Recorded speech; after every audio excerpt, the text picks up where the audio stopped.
علم دولة. بتعرف علم دولة ايش؟ علم اندونيسيا. علم اندونيسيا بنحيي علم اندونيسيا، وان شاء الله بنعلقه على اسوار القدس مع علم Hai guys, assalamualaikum warahmatullahi wabarakatuh. Terima kasih buat kalian yang udah klik video ini.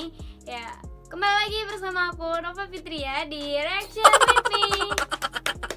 Nah, jadi kali ini sesuai yang di judul, kita bakalan lihat gimana ekspresi rakyat Palestina dengan diminta untuk membakar bendera Indonesia dengan imbalan uang sebesar $100 ya. Ini aku tadi udah nonton sedikit ya, itu jawaban dari mereka tuh sangat terharu kali. Dan buat kalian yang penasaran gimana jawaban mereka dan tanggapan mereka, jangan kemana-mana karena bentar lagi bakalan kita mulai. Tapi sebelum ke videonya, kalian pastiin dulu subscribe channel aku dan nyalain notifikasinya agar kalian tidak ketinggalan video-video terbaru dari aku. Dan jangan lupa follow Instagram aku di bawah sini. Nanti aku kasih linknya juga di description box, karena aku sering share keseharian aku di situ. Jadi kalian follow aja Instagram aku. Dan buat video ini aku juga kasih linknya di description box. Dan jangan lupa add Facebook kami di sini. Oke, langsung saja kita mulai ya. Gimana reaksi orang Palestina ini. Ini yang sosial eksperimennya ini salah satu reporter Palestina ya. Dan ini aku ambil dari channel Abdillah Onim Daily. Nah, jadi ini tadi ada salah satu dari kalian yang kirim aku link ini dan aku langsung tonton, tapi nggak semua ya. Oke, mari langsung. Oh ya, terima kasih buat yang udah kirim linknya, terima kasih banyak. Nah, langsung aja kita ke videonya.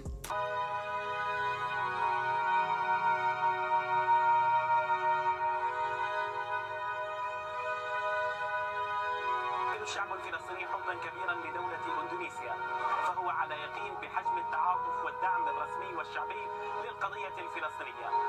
هيا لنرى ماذا تمثل إندونيسيا للشعب الفلسطيني. شو أكبر مستشفى موجود في شمال قطاع غزة ومين اللي أنشأ ودعمه؟ والله أكبر مستشفى موجود في قطاع غزة هو المستشفى الأندونيسي. هذا العلم علم دولة إيش؟ دولة أندونيسيا أكيد. إذا ممكن تمسك لنا العلم. طيب، أول شيء هذه قداحة امسكها بإيدك، وهي $100. هذه $100 مقابل إنك أنت تحرق العلم الإندونيسي. كنا فرصة تحرق العلم الإندونيسي. ممكن تديني $100؟ تفضل. الآن أنا مستعد أحرق $100 الأمريكي، ما أحرقش علم الدولة الإسلامية. $100 ya. Saya pilih bakar $100 Amerika. Tak mungkin bakar bendera Indonesia, jumlah musim terbesar di dunia. Wow, keren jawaban.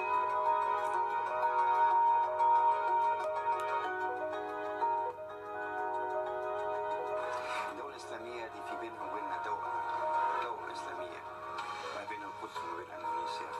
تأكد تماما الدولة الإسلامية هذه لا يمكن أن نكون واقفين جنبها ومعها في كل أزماتها حتى في عيد استقلالها. $100 الأمريكي ترجع، قداحة ترجع، والعلم هذا رح نحطه بجانب العلم الفلسطيني عشان نقول فلسطين وأندونيسيا هما إسلامية واحدة.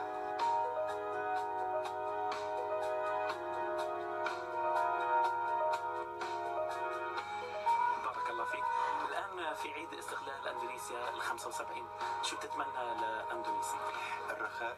Oh, ini ya, untuk merayakan kemerdekaan kita. Jadi dia buat sosial eksperimen begini gitu kan. Jadi dia tadi tanya gimana untuk kedepannya Indonesia gitu kan, karena Indonesia sekarang itu adalah hari kemerdekaannya gitu. استقرار ونتمنى للشعب الاندونيسي خير ورفاهيه. خدمتك دقيقة، تفضل. نسألك، تعرف معلومات عن أكبر دولة إسلامية في عدد مسلمين؟ اندونيسيا رابع دوله في العالم. عدد سكان موجود في إندونيسيا. الآن نفرجيك علم، تعرف إن علم دولة إيش؟ اندونيسيا. هذا علم دولة إندونيسيا. Oh, jadi sebelum disuruh bakar, mereka tanya apakah ini bendera apa gitu, dan rata-rata semuanya tahu ya. امسك هذا العلم. بدنا نعطيك اول شيء قداحه Ini yang kedua ya. ومقابل $100 تحرق لنا العلم الاندونيسي. والله وتجيب كنوز الدنيا، دولة إسلامية قلبا وقالبا مع الشعب الفلسطيني. يعني مش صح اللي انت كمان بتسوينا تعمل لفانا احرق علم دولة إسلامية. صح اللي انت كمان بتسوي. Tak etis buat eksperimen bakar bendera Indonesia, negara jumlah muslim terbesar di dunia. تعمل لفانا احرق علم دولة إسلامية. بارك الله فيك. كان اختبار نشوف مدى تعاطف الشعب الفلسطيني مع الشعب الاندونيسي. الشعب الاندونيسي كان تحت احتلال كما الشعب الفلسطيني تحت احتلال في ذكرى استقلالهم ال 75. شو بتتمنى لدولة اندونيسيا؟ ان شاء الله بيظهروا وبينعموا بالامان اكثر واكثر. Amin. Selamat HUT RI ke-75. Palestina cinta Indonesia. Sama-sama Palestina. Kami juga cinta الان Palestina. اندونيسيا كانت واقعة تحت الاحتلال. Oke, ini yang ketiga. تعرفي كم يعني متى تحررت من هذا الاحتلال؟ والله تقريبا يعني امتى تحررت انا ما بعرف، بس هي كان في عندها يعني استعمار عدد من المستعمرين، وهي كافحت وناضلت لحد ما تحررت. واحنا كشعب فلسطيني احنا بنوقف مع الشعوب اللي بتسعى لانها تتحرر من الاستعمار باي نوع من انواع الاستعمار، لانه احنا شعب فلسطيني مجربين وان شاء الله بنتحرر كمان زيهم. تمام. الان هذا علم دولة، بتعرف علم دولة ايش؟ علم اندونيسيا، علم اندونيسيا بنحيي علم اندونيسيا، وان شاء الله بنعلقه على اسوار القدس مع علم فلسطين.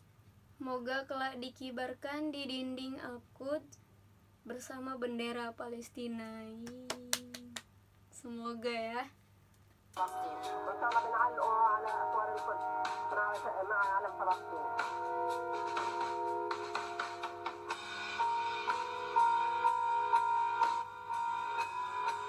طب خالتي اول شيء هي في ايدك قداحة وبدنا نديك مقابل انك تحرق العلم الاندونيسي بالدور. لا مش ممكن. Mustahil. بس علم واحد انا بحرقه هو علم اسرائيل، بس علم واحد انا بحرقه هو علم اسرائيل فقط، ولا $100 ولا $1,000,000 بحرق هذا العلم. هذه دولة مسلمة، كيف انا احرق علمها؟ الان في عيد استقلالهم ال 75، شو بتتمني لاندونيسيا؟ بنقول لهم بنبارك لهم استقلالهم، وان شاء الله بيكون عندهم تطور، بيكون في عندهم Amin. Terima kasih.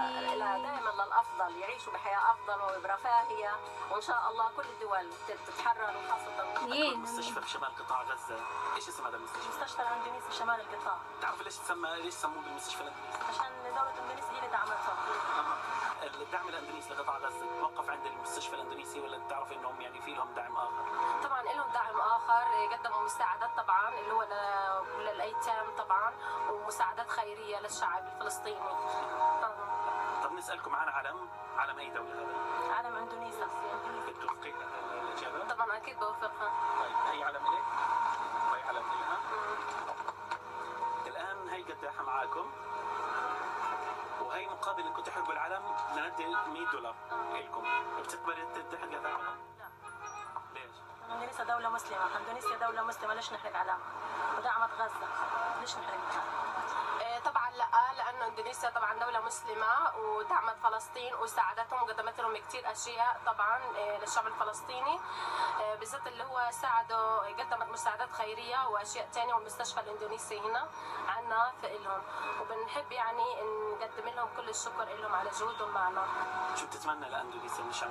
طبعا بتمنى لها بردك الخير، طبعا بتمنى لها ان شاء الله تتطور اكثر، يبعد عنهم الامراض، يبعد عنهم الاعداء، ويبعد عنها كورونا والاشياء هذه. Amin.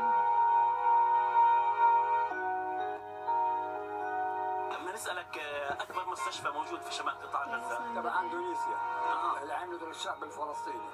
عملته اندونيسيا للشعب الفلسطيني. نعم. طيب الآن هذا العلم تعرف علم دولة مين؟ علم دولة اندونيسيا الشقيقة للشعب الفلسطيني.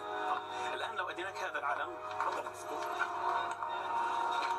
وأديناك معاه هذا $100 وقلنا لك مقابل انك تاخذ هذا $100 احرق العلم الاندونيسي، احرق العلم الاندونيسي، بعرفه رفضا باتا.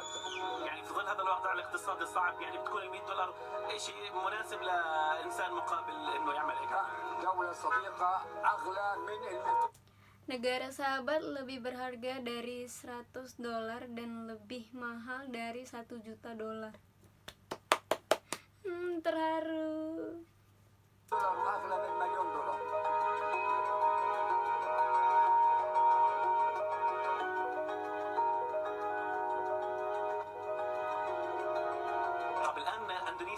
لها 75 سنة محررة من الاحتلال. في عيد الاستقلال الأندونيسي شو بتوصل رسالة لأندونيسيا وشو بتتمنى لهم؟ بتمنى ان الله يوفقهم ويزدهر الخير والرخاء معهم، وانه دائما يكونوا مع Amin. الشعوب Terima المنصوره kasih. الشعب الفلسطيني.